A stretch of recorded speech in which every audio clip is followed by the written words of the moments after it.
Hey everybody, welcome to our Facebook Live conversation about Killmonger being right, reclaiming and reckoning around our cultural artifacts. So we're going to do this communal style. I'll have everyone introduce themselves and then we'll just get right into the conversation. So my name is Tasha. I am a performance and visual artist and cultural vigilante. I am from the Bronx by way of my Haitian parents.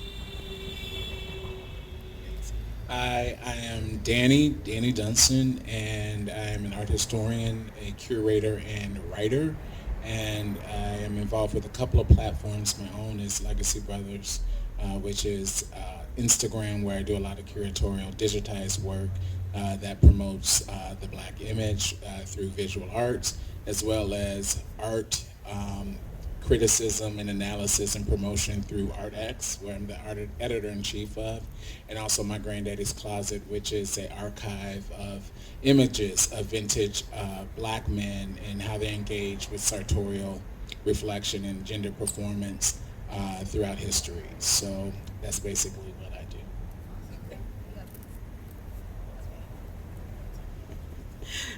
Yes, and my name's Tia Oso. I'm the West Coast Principal Manager for ZEAL Collective, and I am a creative producer and social impact strategist.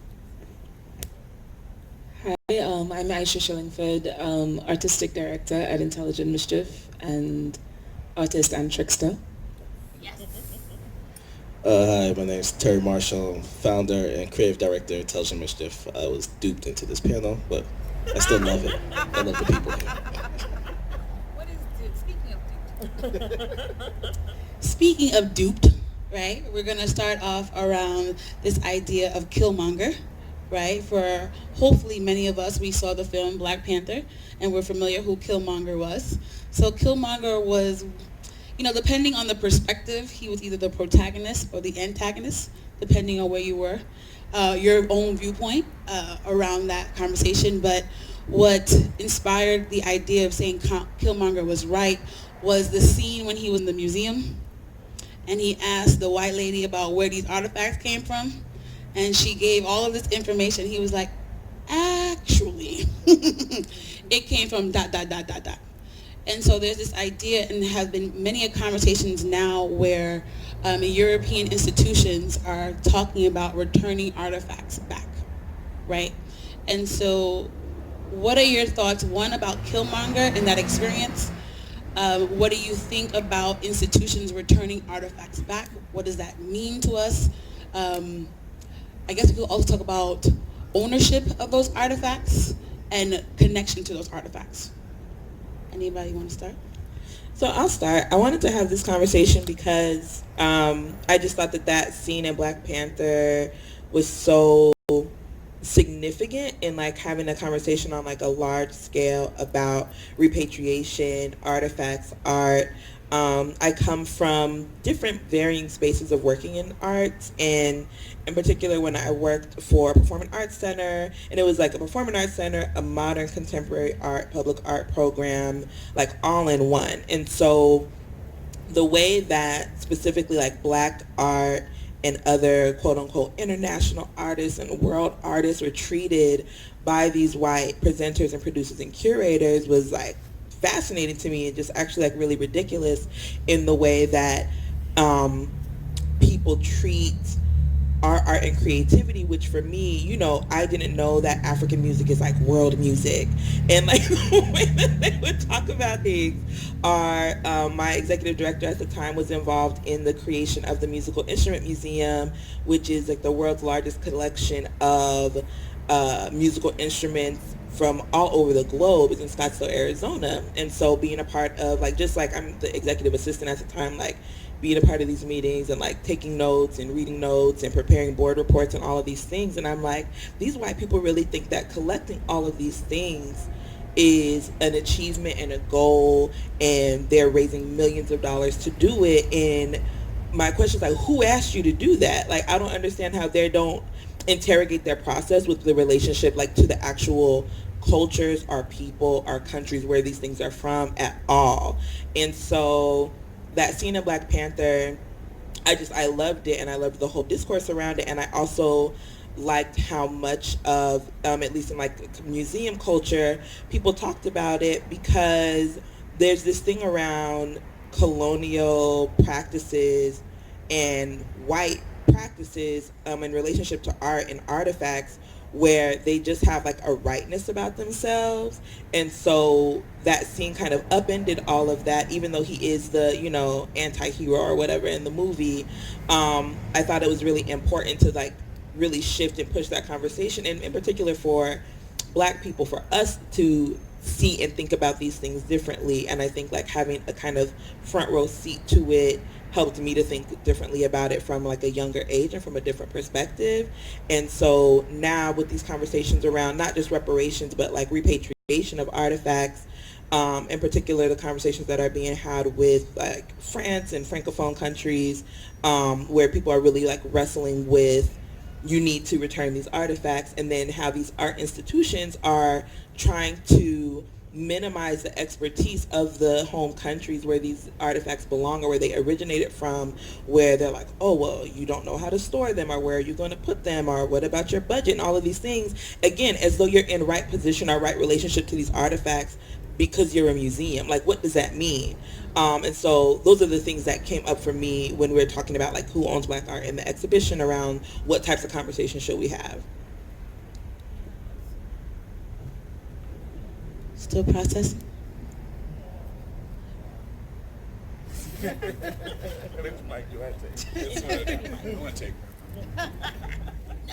So I find this topic to be extremely complex, and it's a lot more difficult than I think we might all realize, because we don't even understand our own participation within the conflict ourselves. So I'm going to start with the movie. So it's a fictionalized character, where a particular character did happen to know more about this art piece than the white curator. However, why did he know? He had a vested interest in his own personal gain. He had a vested interest within his own personal gain. When do you want to learn something? When you can make some money? When you can sell it? When you can dominate? When you can be more popular? When you can get more likes? When you can get more promotion about yourself? When is it important to you? So I think we have to consider economics and economic condition that Black people have experienced globally, all over the world, which is through the lens of oppression and a power that has tried to keep a certain people down in order to keep themselves up. So that's one thing economically. What does economic empowerment do? It promotes access. So even if it is yours, do you have the luxury and the time to explore it?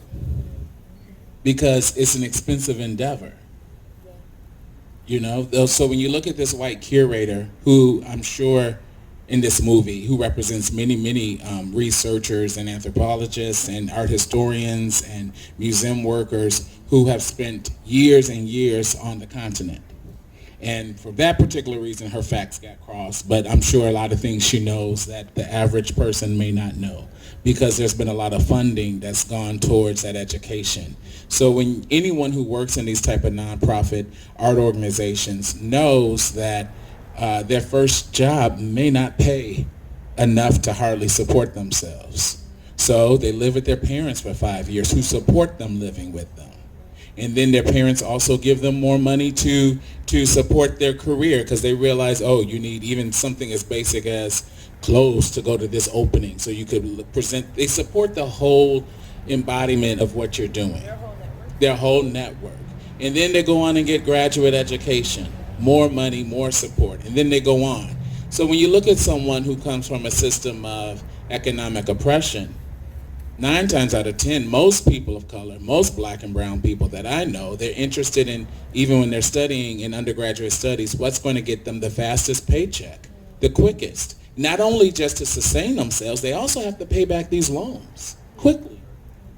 So it sounds really luxurious to think about something like art, to think about something that's not going to have a payoff for 15 to 20 years. And even when it does have a payoff, it's not going to pay you as much as a lawyer, a doctor, or an accountant, or anything as a, all of these different endeavors we have now with e-commerce and, all of these different markets that are very effective, and they make people they allow people to have a quicker access to a gainful employment. That's not happening in this. This is someone's life's work. And I have that question when I have a black person ask me, should a white person be over this collection, or should a white person do this? That's a separate question from, are you willing to sacrifice some of this instant gratification that we've come to worship, to accomplish the idea of having the status of our oppressors? Are you willing to forego that? Are you willing to let go of the Gucci to actually do some good? Are you willing to maybe not care about that because you're so invested? Are you willing to even go to the continent for a week, for a month, to let go of everything, some basic creature comforts that you may not have there, even in some of the most cosmopolitan cities? Things are very different abroad wherever you go. So are you willing to let that go, to sacrifice it for that? So I think it's a really great moment with Killmonger, and we're cheering, but I think it's more compact than that. And it takes a lot of self-examination and a lot of things we don't want to hear. And the biggest thing, the most precious thing that was taken out of the continent, that was sold, that was scavengered, that was stolen, was us. And it's not just a body. We're talking about the potential for centuries of production and cultural making, what the world is still benefiting from. You can take the object. I can make another stool. I got 1 million of them. I have centuries of ancestry that's going to come to me and create forever. But how am I even selling my production now for cheap? Who owns that? Why am I so concerned about being represented in this place and could care less about represented in that place, the place that might look the most like me? I mean, you're bringing up a lot of things, dropping them gems. I want to know what the trickster thinks around reclaiming, reckoning with the structures, because, Danny's talking about an acknowledgement of our own complicit behaviors with these structures, and what does it mean and how does that show up? So when you have your organization, how do you address those conversations or those thoughts? I don't know if I could answer the question directly, but I'll like kind of, yeah. I was thinking about, even before this panel, like just thinking about the question of the show overall, like who owns Black art, and thinking about like what, I was just trying to think about like a history of Black art pre and then post the period of enslavement. And I was thinking about how many of the artifacts or things that we call art were actually like functional objects, like they were actually weapons or tools or spiritual objects that when they were stolen were then called art because they were kind of placed behind glass and because they were rare or they represented that, the domination, like the act of taking them. So it was kind of like, yeah, like we're so powerful, we took this sword in battle. Yeah, exactly, a trophy. But how the objects are both precious and mundane at the same time. Because they're just everyday objects, truly, like the masks that even then thinking of growing up as a descendant of enslaved people in the West, like how our parents, especially like parents like who maybe were coming of age in the 60s and 70s, would gravitate towards owning replicas of those artifacts and like hang them in terms of, representational art and so on, and that relationship to them, still not knowing like what was that mask.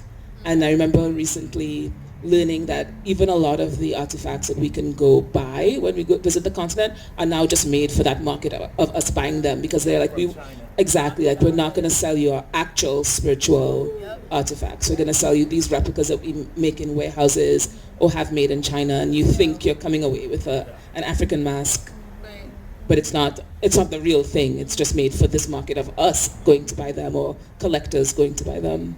Yeah, so just thinking about that, like, what is art? What is an object that, as beautiful as it is, has some other meaning? It's not just meant to be looked at. And also curious about, like, when those spiritual objects are stolen and encased like that, like, what's the implications or outcome of that? So I just want to say this is a communal conversation. So at any point, if you want to add in for those who are here, just let us know, and we'll just add that conversation into this. This is a holistic conversation for sure. As you were talking, Aisha, I was just thinking about, artifacts that inspire other things and stay hidden, right? Because there is, we were talking earlier about Picasso, right? Inspired by African masks and refused to honor the inspiration, right? No, that's me. No. It was not. And what does that mean? Because that, for me, that adds to a disconnect and this immediate desire to reconnect to something that you don't know about, because you know it's of you but don't know it. You know what I'm saying? And so it makes me think that the artifact is beyond the actual object, like you were insinuating. It's the essence of what that artifact brings and evokes, right? And you're also making me think about this conversation of how the artifacts are kept. There was a situation where I was exhibiting some work and I saw someone touch my work. Because some of my work you can touch. I'm all for that. However, there's some that are spiritual, ancestral, and you need not even get remotely close to it. And I saw someone touch it. And I said, okay, well, I need there to be some stanchions to preserve and protect the work, right? And the institution's immediate response was to encase the work. And I was like, did you not read the placard? This represents Black bodies, an essence of the many ancestors that I am a descendant of that cannot be encased. Why is your immediate desire to encase those things that represent us spiritually as people and so forth?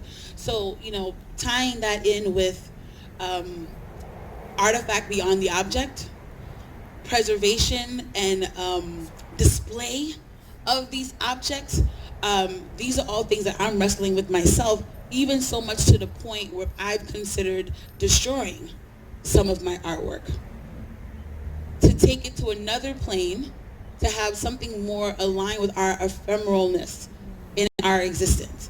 So if anyone would like to add to that thought. Because like you were saying also too, like it's these are like tokens of conquest in a way.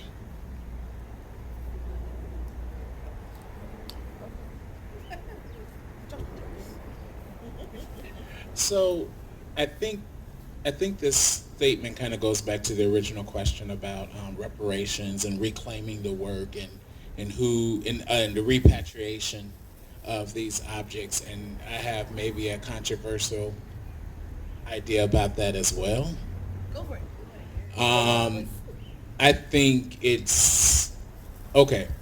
So I think it would be a travesty to all of a sudden send thousands, I don't know how many objects there are in the world that are not in their proper place, but it might be more than thousands of objects back to places that have been depleted from the resources to care for them because of the stealing of these objects. Again, also stealing with the taking and the bartering of these humans. So a whole ecosystem's already been built on this. So I think, for instance, if even I could take a fantastic country like Ghana, I know that they would not have the infrastructure to take care of all of the Ghanaian artifacts that are at just the Met, the Tate, Art Institute of Chicago, any place else. So I think what's there actually needs to stay there. Why? And I think what needs to happen is how these institutions benefit from those things being there needs to go back to the places that they're from.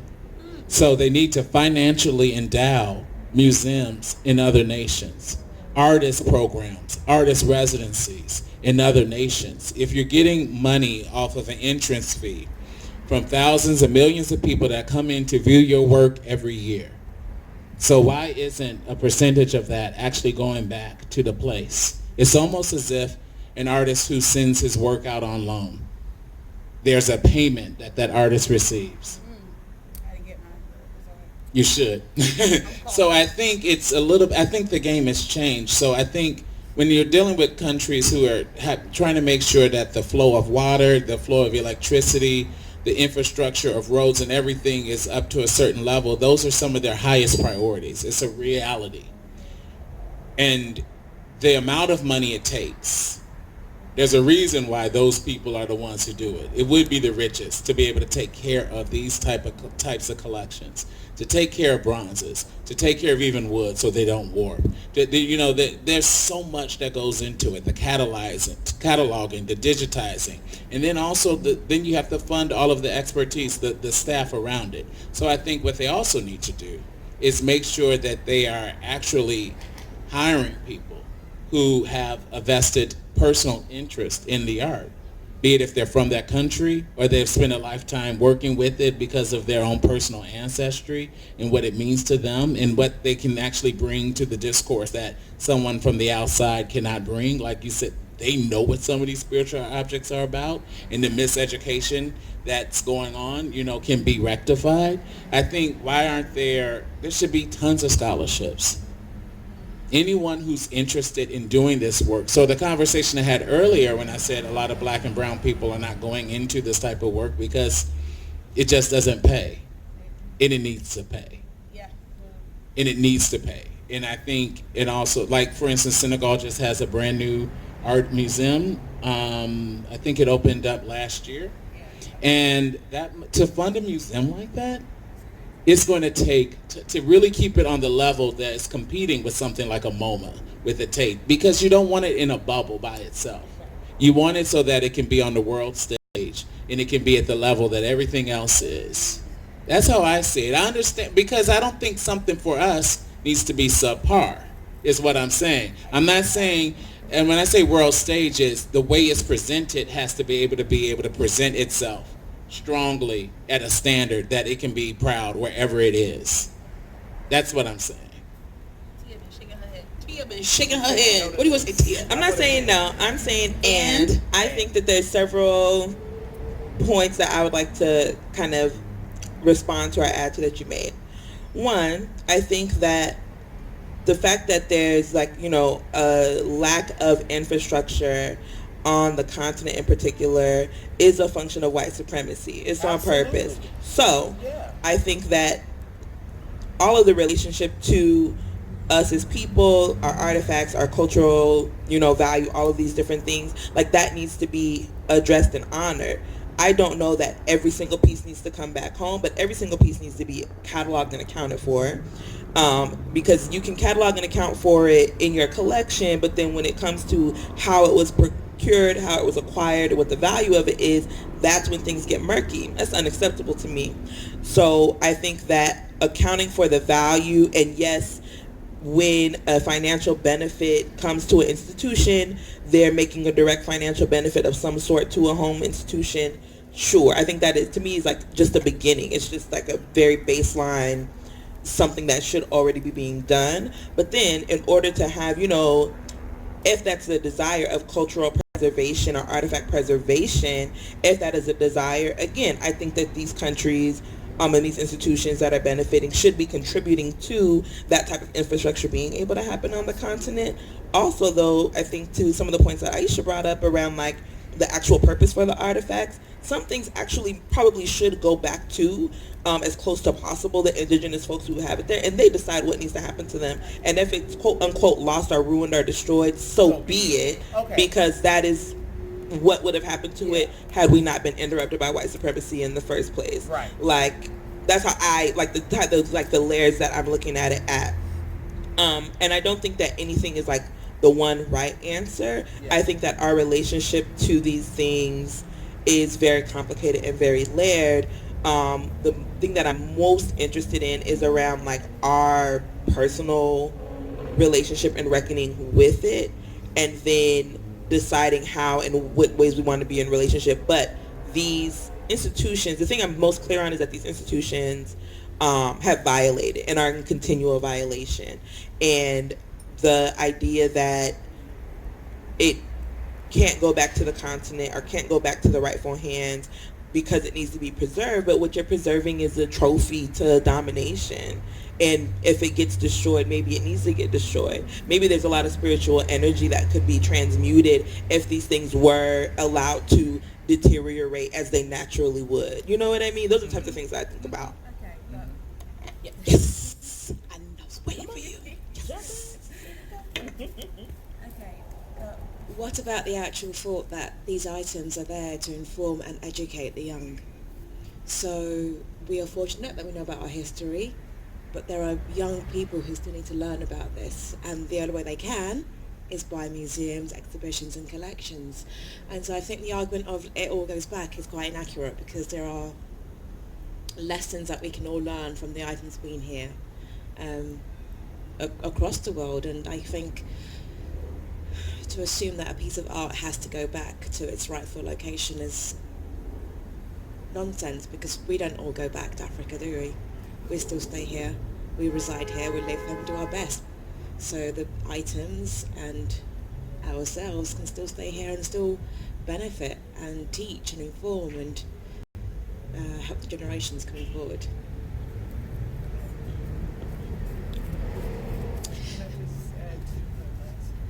Thank you for that. I want you to park that real quick. Okay. Because I want to, I'm sorry, I didn't catch your name. Bookie. I think that's an excellent point. And we have been scattered throughout the diaspora. And so having these works being in different places is a very important part to that conversation. I completely agree. But if we're going to refer back to the Killmonger scene, the information is inaccurate, right? And so with the information being inaccurate, we have to work hard to ensure that with the artifact being here, the information that gets disseminated is accurate to our experience, to its location, and to what has happened en route to this space. So it's not just a matter of it being here. Yes, we can diversify and spread out among the many places where we've landed, settled, created roots. Absolutely, I wanted to affirm that, right? But the issue is the people that are the gatekeepers of those conversations are not vested in the truth being disseminated to those that have familiarity with those works.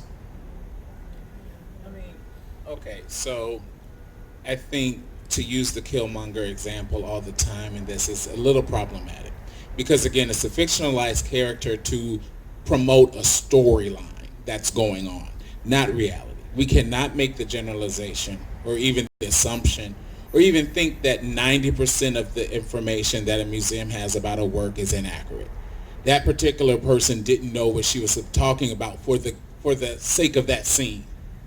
So I kind of want to move past that, and because I know there's that. What about not because just I know there's inaccuracy? many people who work within the scholarship and have really prided themselves to get the most accurate information they can. And it's been vetted not just through the workers, but through actual different groups within different places around the world, not just the continent of Africa. So I think it's their charge as a scholar to bring forth accurate information. So I think that movie is just, that scene is there to drive a specific point in the storyline of what was happening there. And I think it needs to be extracted from this type of conversation for it to be productive, because it causes us to make a lot of assumptions that may not be true, and I know they're not. Well, getting away from the movie, not just accuracy, but a point of view from a curatorial standpoint in relationship to the art, the artifacts, and the people through a lens of, somebody whose culture it is not. Right. definitely colors how it gets educated and how it gets distributed, even like which audiences and how you share it to an audience. I'll give, this is even a whole different example. How many people saw Queen of Catway, the movie with the chess champion? It's such a good movie. Everybody should watch this movie. It is so good. It's not a Disney-fied version of her story. It's actually like really good. So it's a Disney movie, or Disney produced. I went to a screening that Disney did, and a Disney executive from I don't even know what department is doing like a welcome. And in order to like about the film, and there's also like, it was like a bunch of people from the community, some people associated with like the cast, and then also a bunch of kids from like a Boys and Girls. You know where Uganda is? Kids, it's a country in Africa. You know where Africa is. And she starts talking about where they drummed. Can you drum? Ba-boom, ba-boom, ba-boom. All of this stuff, like literally is doing this, right? The movie plays. There's no drums in the movie. There's no African folk music in the movie at all. The soundtrack is all Afro beats. The kids don't dance even in the movie. They might skip down the road at one point, happy about something, I don't know what. Framing and perspective is huge, and there's so much weight on that. And I'm sure she thought she was doing something. I was so sick sitting there. And so I think that, sure, accurate to the best of your ability and the best, academic education that you can get, and your visits through your, whatever lens and experience, there's a lot there that I do not put a lot of faith in folks to be able to do, specifically just like from my own experience with how people who are not Black treat Black cultures, period. Intelligent mischief. Mischief being the operative word. Because I have so much. That one was a little weak. I'm sorry, y'all. That was a little bit weak. I don't even know where to begin because there's just so much.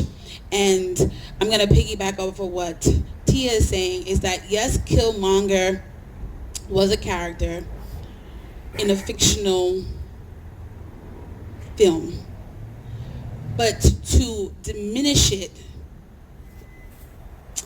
to say that majority of people are, striving for this excellence in this scholarship, right? It only takes one artifact to be told wrong, because that could have been the artifact that I resonated with. So let me give you an example. I went to Freeze, I think like 2 years ago, chilling in Freeze, going around, and there I gravitated toward this work. And it was a artist, if I believe it was somewhere in South America, who used cigar wrappings to create work around. Beautiful work. And so the person that was doing the tour says to me, oh yeah, the curator who found the work stumbled across the work at a flea market, right? And it was just like, oh, this is some phenomenal work. I wish there were more pieces. And the person who was selling the work was like, oh, we have a whole bunch more in the back. Again, this idea of a quick sale. No question about who was the artist, what was the inspiration for the work, where did it come from, like how old, no question. It was just like the curator, the gatekeeper, recognized something and was just like, didn't even allude to the excitement that was now being displayed at Freeze, right? And so it's just like the inaccuracy, the lens is very important. So I don't want to just say, he's just a fictional character. I want to uplift that, whether it's 20% versus 80%, there is still a discrepancy that affects our relationship in these institutions, in these galleries, in these spaces, and how we react to them. You understand what I'm saying? So, Because it's Danny, this is direct to what I said. And then after that, we'll have you respond to that. So I think you're absolutely right when you just said the misrepresentation of one object is one too many, right? So I think the scholarship about this art, I've known many people who look like me and have given out wrong information about a piece. That's true. That's true. It's going to happen. It's going to happen. So I think the problem is we might need to take ourselves out of different conversations and start looking at how much of our information are we passing down amongst ourselves. How much do we know? I'm going to tell you something. The average Killmonger on the street doesn't know what that is. I'm going to be honest. That's why I keep saying it's a fictional character, not to reduce this conversation, or not, but I'm saying the average person, you know what I'm saying, does not know, does not care. So how do we change the value system that puts our culture at the top for us? Instead, we look for so much validation that's outside of it. Putting it in a museum makes it great. Seeing it on the runway in Paris makes it great. Seeing it on this street, seeing it in this car makes it great. So I think this conversation is definitely about art and cultural products within art, but I think it has such a bigger, it's under a much larger umbrella, which deals toward, that discusses that has different conversations within it. Yeah. Oh, Terry want the mic. Come on. Thank you for letting me. That was a very quick response. This probably goes back. I think it's still connected to the last couple things folks were saying. But it's two parts. One part is I think I'm interested in us using our imaginations of like thinking outside the box, different type of system, right? So I think I'm also saying what Tia said, like I'll say an and instead of, right, like that. I think oh man, okay. Like there could be a system. I think you have that question, like there's really no reason for the things not to go back, right? I feel so. There's no hard reason for them not to go back. That's my position on that. But I think we could think of a system. I think Tia kind of said this, where use these institutions here or wherever in majority white countries or major industrialized countries. The money they've gotten and the capacity used to send that back home to the home countries to fund those institutions to have it, right? Like I think that's one way. I think another thing is another way would be I'll use a real world example, right? So I grew up in Boston, in Boston in Dudley Dudley Station, which is in Roxbury, which is everyone says the heart of the black community in Boston, but it's also Dorchester where I grew up. But anyway, only one person here probably knows about that. But in Dudley, since I grew up in Boston, there had been this building, this 2-story building that outside is all this African art. And I would see, since I was a little kid, I always be like, this building's never opened. This from the outside looks like it has everything. And maybe only 3 years ago, me and Aisha walked inside that building and found out it was African art sellers or so, right? And it was 2 stories. They have everything. They have gigantic things, everything in this place is wonderful. 2 white people own this, right? I've been seeing this since I was a little kid, and I mean Aisha went first and she told me about it, and I was like, 2 white people own this. What the hell? I'm about to raise hell down there. And then Aisha said she talked to the people in there, and they said explicitly, they were like, oh, everything here is a replica. They're like, we do not take real artifacts at all. They was principled about that. And that was a thing. And that thing had been there since I was a child. And I was like, these 2 white people been doing this since at least the 80s. You know what I mean? So I was like, there's models that exist, right? Even no one would guess in Dudley Square. Anyone see the movie Malcolm X when Denzel and Spike Lee are jazzing down the street? That's Dudley. It's still there. Go and check it out if you go in Boston. But there's real world examples, right? So there's different models we could think of to solve this question. I think another part I had was think about the example of Killmonger, right? Even though being a fictional character, and I agree. There's someone in that story, the curator not knowing is very essential to the storyline, right? But I think there is some deeper, right? Because she did not know, but she also did not know because there was explicit deceit. Right, Wakanda is we disguise everything. This weapon was disguised years ago. People thought it was from another part of Africa, right, and that had no value or something, right? But that made me think about then. In this vein, I hope this doesn't sound. Don't confuse me with any Hotepism, that right? But it does. it does make me think, like, are there things that are artifacts? There's indigenous knowledge that is lost, and if indigenous people got certain things back, are there new things we may find out? You know what I mean? Like, that's just a question. I'm not saying like everything has magical being to it, but like, is there some incomplete things going on that we still know that we just, some indigenous folk are just like, well, you just never asked.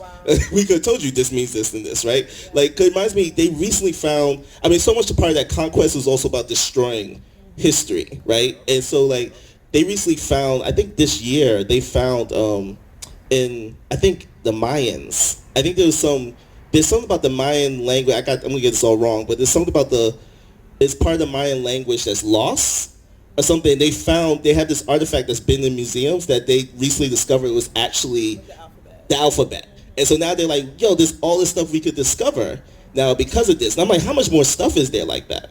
So I'm just wondering, like, you know, fusing modern knowledge with indigenous knowledge as well. Like, if that's an endeavor, that would be part of the repatriation as well. Like, we should like just think about some of those things. Thank you for that. Can I jump in, Duje? Yes. Okay. So, thinking about what you just shared, Terry, I know this is about like cultural artifacts and repatriation, but one of the things that it also started making me think about was how the Ebony Archive was almost lost earlier this year. Right. And so, because the owners of Ebony magazine, it's like a equity firm or something like that, they were going bankrupt. And so it was going to be just auctioned off to like a private owner. Thankfully, a group of artists and cultural makers and academics got together to preserve it. And I think it's going to be archived at the Blacksonian, you know, in DC and things like that. That story makes me think about how often the people who own and control decide what the right use of something is. And it was very scary to me to think about decades of like Black American history being in somebody's private collection somewhere where they could do whatever they would like with it.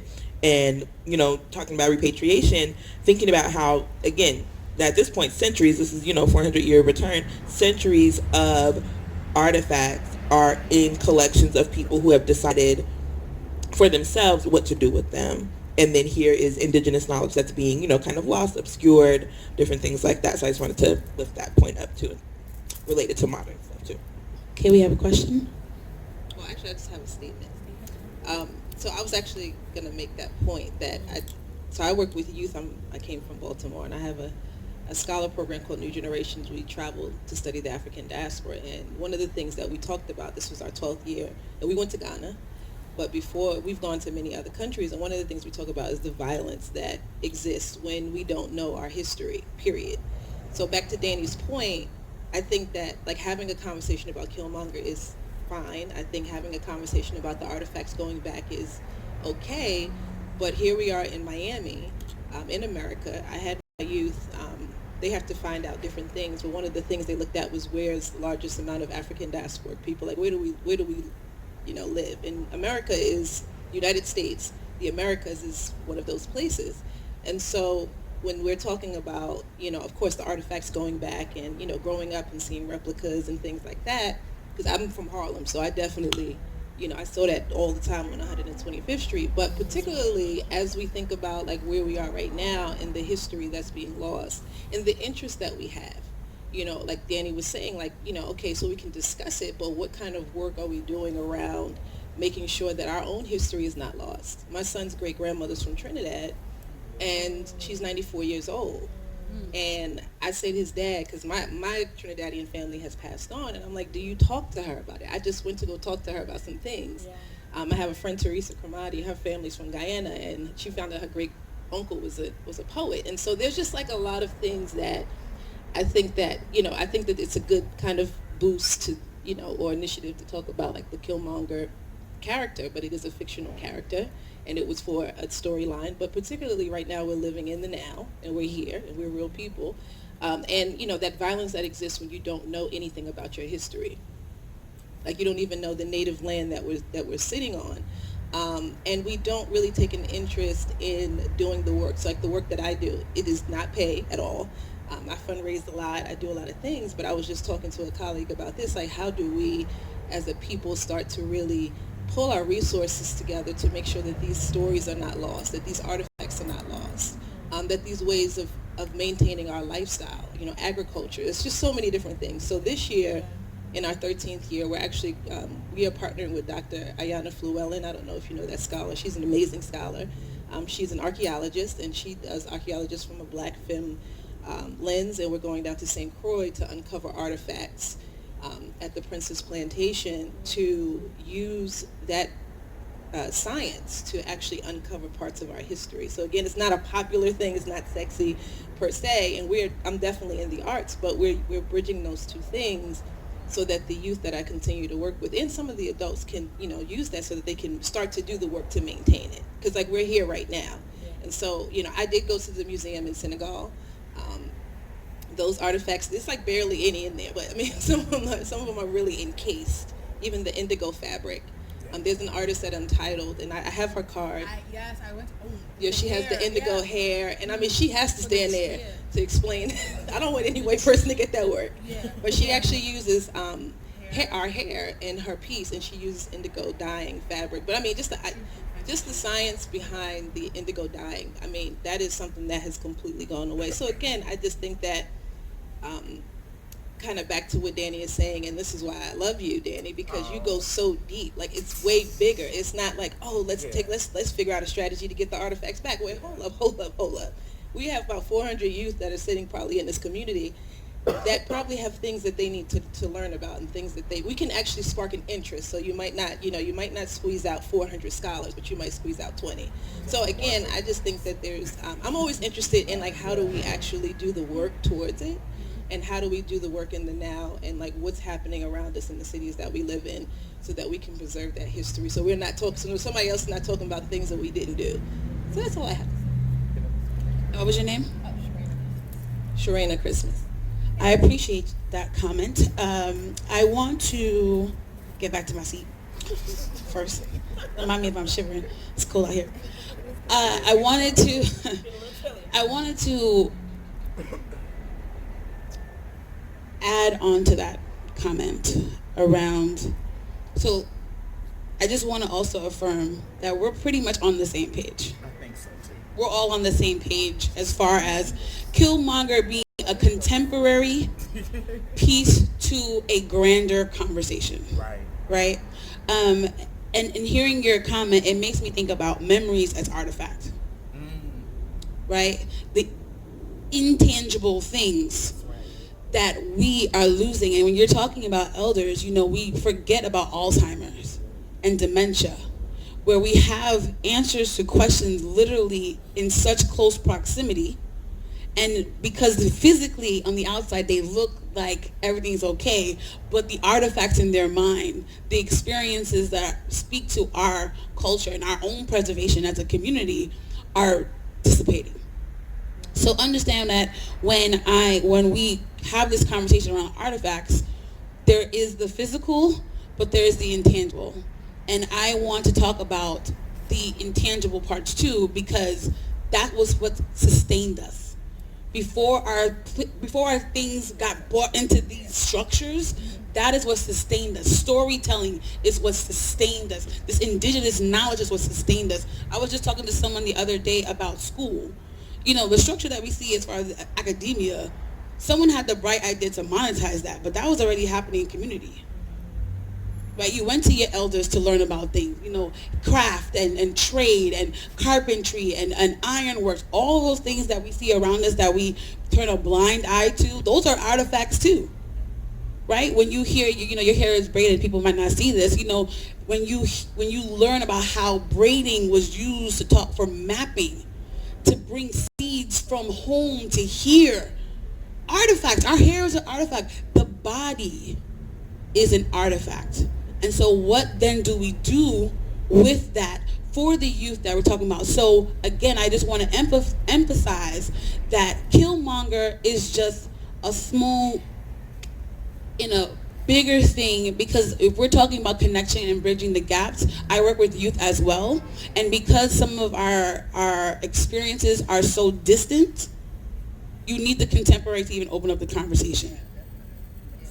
You know what I'm saying? I can talk about, Move 9, but I have to contextual. I have to make comment. Well, imagine NWA and you know, Carly B. And all, you know what I'm saying? All these people come together for a general cause, and then the government dropping bombs in a residential area. What? Huh? You know what I mean? So it's just like, understand, we all here, you as well, understand the greater conversation. It's just using contemporary stuff in order to like start those conversations. I want to go a little bit back to this when we were talking about indigenous peoples and, you know, the meanings behind their work and their particular artistic and cultural practices. I think there is something, especially diasporians do when we create what they call something like an African imaginary, meaning it's not that it's not a real African, those things absolutely happen, but we set something in our mind that does not change Africa. So Africa becomes this mystical place that stays stagnant in time, and it's there. I can go back, I can escape all this modernity if I want to, and I can go run through the bush, I can go here, and they're going to be there, and they're going to teach me all their old ways, and you get there, and they're on a cell phone. They don't even practice the stuff that they used to practice. And I think that's something that the continent is talking a lot about, how much has been lost within themselves. You know, how many weavers weave authentic kente anymore? It used to be a rite of passage for young men starting as early as 10. And now you have to go to a lot of formalized university degrees have some of the weaving, but there's a lot of people who don't weave because of the functions of these things for spiritual, religious, and also commercial practices was to sell something. So if I can find a way to make it quicker at my marketplace and I can do my daily quota because I have to take care of my family and support this, then this makes more sense to me. But we're on the outside going, no, do it this beautiful way from the great, you know, and they're like, are you going to pay for all this right now? So there's so much to this conversation, and unfortunately, Africa is not outside of commercial benefit, outside of technology, outside of modernity. It's not. So even, you know, a lot of places, if you go to a place that's very remote on the continent, a lot of those people are there and they love it and they're choosing. And then there's a lot of people who say, I wish I can be someplace else. I want to experience this, but I'm bound in this space. And that's also a product of, you know, colonialism, white financial domination, supremacy, I mean, all of those things. So I think one step is to really start taking a look at not only what happened to us, but what's happening within us where we're not taking the time to reevaluate our own worth for ourselves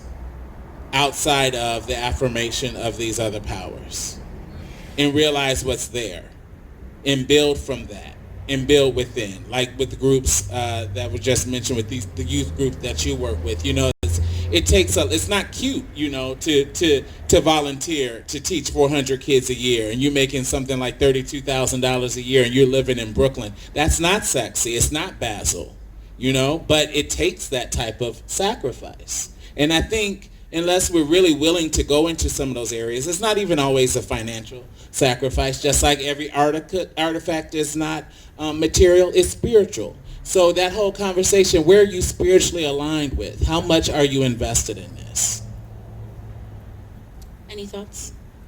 Time check? We got 15. 15, okay, cool. I had a couple of thoughts. One was just as the conversation was flowing, realizing that it is like a deeper conversation between the diaspora and folks on the continent, and you know, it just kind of made me think about like what the purpose is. It sounds like there's some purposes emerging around regaining access and education, but also wealth and reparations, and like, you know, just how to have that conversation in as complex a way as possible, and noting the role of the institutions in that conversation. It's like there's a conversation between us, and then it's like we can decide what we want them to do with it.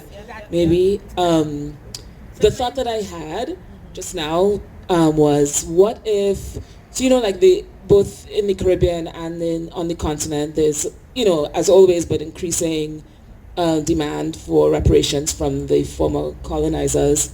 What if the colonizers said, we'll give you back the artifacts as the reparations? Like, how would folks feel about that?